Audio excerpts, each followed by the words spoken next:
Delhi CM ఎంపికపై కసరత్తు కొనసాగుతోంది. జాతీయ నాయకత్వంతో ఢిల్లీ బీజేపీ వర్గాల సంప్రదింపులు జరుగుతున్నాయి.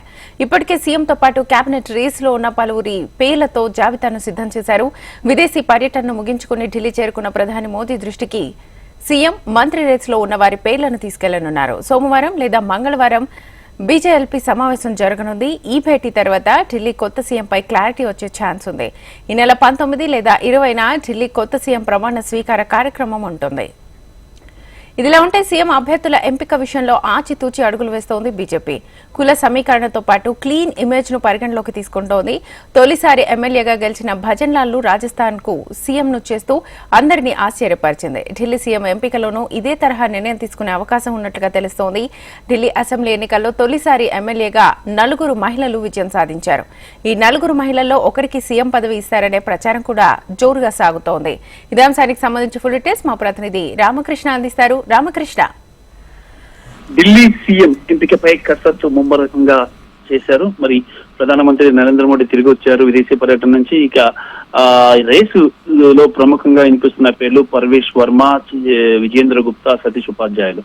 సీనియర్ నేతలు మంజిందర్ సింగ్ సిర్సా, పవన్ శర్మ, ఆశీష్ సూద్ పేర్లు కూడా ఉన్నాయి.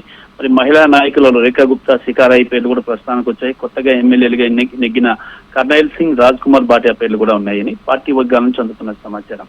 హ్యాట్రిక్ ఎంపీ మనోజ్ కుమార్ తివారీ కూడా ఇందులో రేసులో ఉన్నారు. కేంద్ర మంత్రి హర్ష్ మల్హోత్రా పేరును సైతం పరిశీలిస్తున్నారు.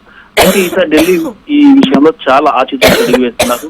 ఢిల్లీ కోసం 2 డిప్యూటీ సీఎంల ఫార్ములాను బీజేపీ తెరపైకి తీసుకొస్తుంది. బీజేపీ పాలిత మధ్యప్రదేశ్, ఉత్తరప్రదేశ్, రాజస్థాన్ లో ఇదే పద్ధతిని అవలంబించింది. అలాగే ఢిల్లీని కూడా బీజేపీ మినీ ఇండియాగా భావిస్తుంది. బీజేపీ విజయంలో పంజాబీలు, సిక్కులు, పూర్వాంచలీస్, ఉత్తరాఖండీస్, వైశ్యస్, జాట్, తెలుగు వాళ్ళు చాలా మంది ఉన్నారు. ఇలా అన్ని వర్గాల ప్రజలు ఏకమయ్యారు కాబట్టి డిప్యూటీ సీఎం ఎంపికలో సామాజిక సమీకరణ మేరకు 2 డిప్యూటీ సీఎంలను ఏర్పాటు చేస్తారు. ఒక ముఖ్యమంత్రి ఉంటారు. అయితే ఈ ప్రస్తుతం ఉన్న పరిస్థితులు కానీ చూసినట్టుగైతే మాత్రం కొంత అంటే వినూత్నంగా ఎంపిక జరిగే అవకాశాలు కూడా లేకపోలేదు. ఎందుకంటే మధ్యప్రదేశ్ కానీ, రాజస్థాన్ కానీ, ఛత్తీస్గఢ్ విషయంలో ఈ ముఖ్యమంత్రి ఎంపికలో ఎలాంటి రకమైనటువంటి వ్యూహాలు అనుసరించిందో ఇప్పుడు కూడా అదే రకమైన వ్యూహాలు అనుసరిస్తుంది బీజేపీ. మరియు ఆ రకంగా చేయాలి అనుకున్నట్టుగైతే కొత్త వ్యక్తులు కూడా, మొదటిసారి ఎమ్మెల్యే వ్యక్తులు కూడా సీఎం అయ్యే అవకాశాలు స్పష్టంగా కనిపిస్తున్నాయి. మరి 1990లో పాక్షిక రాష్ట్ర హోదా దక్కింది ఢిల్లీకి. 1993లో జరిగిన తొలి ఎన్నికల్లో బీజేపీ గెలిచింది. ఆ తర్వాత ఒత్తిళ్లు, రకరకాల అసంతృప్తుల నడుమ 3 ముఖ్యమంత్రులను మార్చింది. మదన్ లాల్ ఖురానా, సాయి సింగ్ వర్మ, సుష్మా స్వరాజ్ వంటి వాళ్ళని. ఆ తర్వాత నుంచి ఇప్పటిదాకా కూడా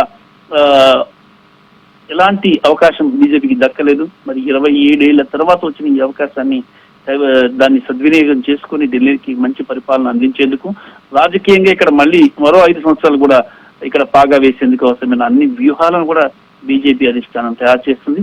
ఈ నెల 19 లేదా 20వ తేదీన ఢిల్లీకి కొత్త ముఖ్యమంత్రి ప్రమాణ స్వీకారం చేస్తారని చెప్పి అధికార వర్గాల నుంచి అందుతున్న సమాచారం. Right Ramakrishna, thank you.